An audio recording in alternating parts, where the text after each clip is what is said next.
धोरानगर की प्यास, एक कहानी सिसकती धरती, पथराई आंखें राजस्थान के थार मरुस्थल की विशाल अंतहीन गोद में बसा एक गांव था धोरानगर।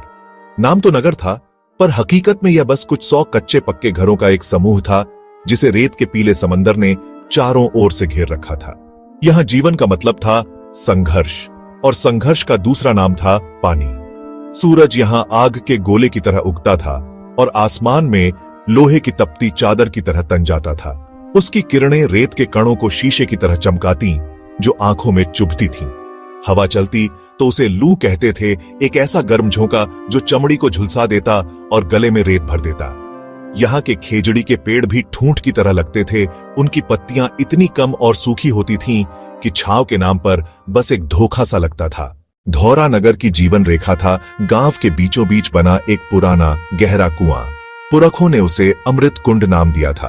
कहते थे कि कभी इसमें इतना पानी था कि गांव के साथ साथ आसपास के राहगीर और मवेशी भी अपनी प्यास बुझाते थे। लेकिन अब वो बातें सिर्फ कहानियां थीं। पिछले 5 सालों से इंद्र देवता ऐसे रूठे थे कि आसमान को सूनी आंखों से ताकते ताकते गांव वालों की आंखें भी पथरा गई थीं। अमृत कुंड का पानी साल दर साल नीचे खिसकता गया और अब उसकी तली में बस कुछ हाथ कीचड़ और थोड़ा सा गंदला पानी बचा था, जो अब अमृत नहीं बल्कि बीमारी का झर बन चुका था।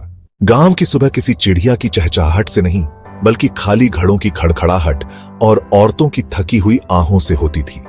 हर घर की महिलाएं सिर पर 3-3, 4-4 खाली मटकियां रखे सूरज की पहली किरण के साथ ही एक अनिश्चित यात्रा पर निकल पड़ती थीं। उनका गंतव्य था यहां से लगभग 8 किलोमीटर दूर एक और छोटा सा सूखा हुआ नाला, जिसके पेट में कहीं थोड़ा बहुत पानी रिसकर जमा हो जाता था। यह यात्रा किसी तपस्या से कम नहीं थी। जलते रेत पर नंगे पांव चलना, कांटों और कंकड़ों से बचते हुए, सिर पर बोझ संभाले, यह उनकी रोज की नियति थी। राधा भी उन्हीं औरतों में से एक थी। 20-22 साल की उम्र में ही उसका चेहरा 30 का लगता था। धूप ने उसकी त्वचा को सांवला कर दिया था और आंखों के नीचे गहरे गड्ढे बन गए थे। आज भी वह दूसरी औरतों के साथ निकली थी। उसका 5 साल का बेटा गोपाल बुखार से तप रहा था। पानी की कमी है शरीर में, इसे साफ पानी पिलाओ और ठंडी पट्टी रखो। कैसा मजाक था ये? जिसके घर में पीने के लिए बूंद बूंद को तरस रहे हो, उसे ठंडी पट्टी के लिए पानी कहां से मिले? राधा का मन रो रहा था। उसका पति ईश्वर, जो पास के कस्बे में मजदूरी करने जाता था, कल ही लौटा था। घंटों चलने के बाद वे उस सूखे नाले तक पहुंची। वहां पहले से ही भीड़ थी। औरतें एक छोटे से गड्ढे के चारों ओर बैठी थीं, अपनी बारी का इंतजार कर रही थीं। गड्ढे से चम्मच चम्मच करके पानी निकाला जा रहा था और मटकियों में भरा जा रहा था। अपनी बारी आने तक दोपहर हो गई। तपती धूप में राधा का सिर चकरा रहा था। जैसे तैसे उसे 2 मटकी पानी मिला, लेकिन यह पानी भी इतना गंदला था कि उसे बिना छाने पीना मतलब सीधे बीमारी को न्योता देना था। लौटते हुए उसका पैर एक पत्थर से टकराया और संतुलन बिगड़ गया। एक मटकी हाथ से छूटकर जमीन पर गिरी और चकनाचूर हो गई। उसकी मेहनत, उसका इंतजार, सब उस रेत में समा गया। राधा वहीं बैठकर बिलख बिलख कर रो पड़ी। जब राधा एक मटकी पानी लेकर घर पहुंची तो सूरज ढलने को था। ईश्वर उसे देखकर दौड़ा आया। उसने गोपाल के माथे को छुआ। वह अभी भी तप रहा था। राधा ने कपड़े की कई तहों से उस गंदले पानी को छाना। गोपाल ने 2 घूंट पिए और फिर खांसने लगा। रात में पूरा गांव एक अजीब सी खामोशी में डूबा हुआ था। जानवरों के बाड़ों में प्यासे मवेशी रंभा रहे थे। बच्चे प्यास और गर्मी से बिलबिला रहे थे। ईश्वर अपनी चारपाई पर लेटा छत को घूर रहा था। उसने फैसला किया, वह इस तरह हाथ पर हाथ धरे नहीं बैठेगा। अगली सुबह गांव की चौपाल पर वही रोज का मंजर था। सरपंच भैरों सिंह, एक 80 साल के बुजुर्ग जिनकी दाढ़ी उनके तजुर्बे की तरह सफेद हो चुकी थी, एक खेजड़ी के नीचे उदास बैठे थे। ईश्वर वहां पहुंचा। उसके चेहरे पर रात भर की बेचैनी और एक नया संकल्प साफ दिख रहा था। हम ऐसे कब तक मरते रहेंगे? कब तक सरकार के टैंकर या भगवान के भरोसे बैठे रहेंगे? हमें खुद कुछ करना होगा। और क्या करेंगे हम? यहाँ रेत खोदकर पानी निकालेंगे? हाँ, ईश्वर की सीधी और सपाट प्रतिक्रिया ने सबको चौंका दिया। हाँ, हम रेत खोदकर ही पानी निकालेंगे। काका, मुझे दादाजी की एक बात याद आ रही है, ईश्वर ने उम्मीद से कहा। वह कहते थे कि हमारे गांव के पूरब में, जहां आज बंजर टीलों के सिवा कुछ नहीं है, वहां कभी एक नौलखा बावड़ी हुआ करती थी। ईश्वर को अपने दादाजी का पुराना संदूक खोला।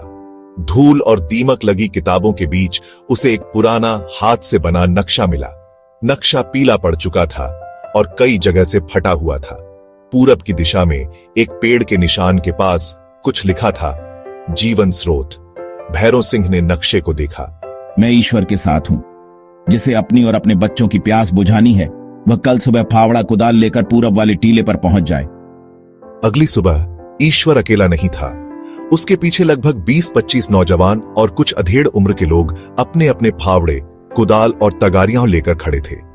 भैरव सिंह ने उस 3 तनों वाले खेजड़ी के पेड़ की ओर इशारा किया। यहीं से शुरू करो, उन्होंने कहा, और ऊपर वाले का नाम लो। खुदाई का पहला दिन जोश और उत्साह से भरा था। फावड़े रेत में धंसते और तगारियों में भरकर दूर फेंके जाते। राधा और गांव की दूसरी औरतें भी पीछे नहीं रहीं। वे घर से रोटियां और छाछ लेकर आती। बच्चे भी छोटी छोटी तगारियों में रेत भरकर फेंकने में मदद कर रहे थे। पहला दिन बीता, दूसरा बीता, फिर तीसरा। 10 फुट गहरा गड्ढा खुद चुका था, लेकिन नीचे सूखी रेत के सिवा कुछ नहीं था। अब उत्साह की जगह थकान ने लेनी शुरू कर दी थी। चौथे दिन तक काम करने वालों की संख्या आधी रह गई। एक शाम रामलाल नाम का एक आदमी अपना फावड़ा फेंक कर खड़ा हो गया। बस अब और नहीं होता मुझसे। 4 दिन हो गए, हमें रेत के सिवा कुछ नहीं मिला। मैं यह बेवकूफी छोड़कर शहर जा रहा हूं। तभी भैरव सिंह उठे। रुको। उनकी आवाज में एक अजीब सा ठहराव था। मुझे अपने बाप की एक और बात याद आ रही है। उन्होंने कहा था कि वह बावड़ी ठीक पेड़ की जड़ में नहीं है, बल्कि वहां से 20 कदम सूरज ढलने की दिशा में है, जहां एक पत्थर पर नाग का निशान खुदा है। अगले दिन एक नई उम्मीद के साथ लोगों ने उस नई जगह पर खुदाई शुरू की। यह जगह ज्यादा पथरीली थी। 2 दिन और बीते। लगभग 20 फुट की खुदाई हो चुकी थी। 7वें दिन की दोपहर थी। सिर्फ ईश्वर और 4-5 और लोग ही वहां बचे थे। ईश्वर निराश मन से एक बड़े पत्थर को हटाने की कोशिश कर रहा था। थक की आवाज की जगह इस बार एक खोखली भप की आवाज आई। ईश्वर रुक गया। उसका दिल जोर जोर से धड़कने लगा। सबने मिलकर उस बड़े पत्थर को खिसकाया। मलबे के नीचे एक तराशा हुआ पत्थर का सिरा। मिल गया, मिल गया। जैसे जैसे मलबा हटता गया, एक एक करके सीढ़ियां नजर आने लगीं। ये वही नौलखा बावड़ी थी। अगली सुबह ईश्वर, भैरव सिंह और कुछ और हिम्मत वाले नौजवानों ने हाथों में मशालें ली। धीरे धीरे सीढ़ियां उतरना शुरू किया। जैसे जैसे वे नीचे जा रहे थे, हवा ठंडी और नम होती जा रही थी। लगभग 100 सीढ़ियां उतरने के बाद वे एक चौड़े चबूतरे पर पहुंचे। नीचे पानी था, शांत, स्थिर और साफ पानी। ईश्वर ने कांपते हाथों से अपनी अंजलि में पानी भरा। उसने अपनी प्यासी आंखों को बंद किया और एक घूंट पिया।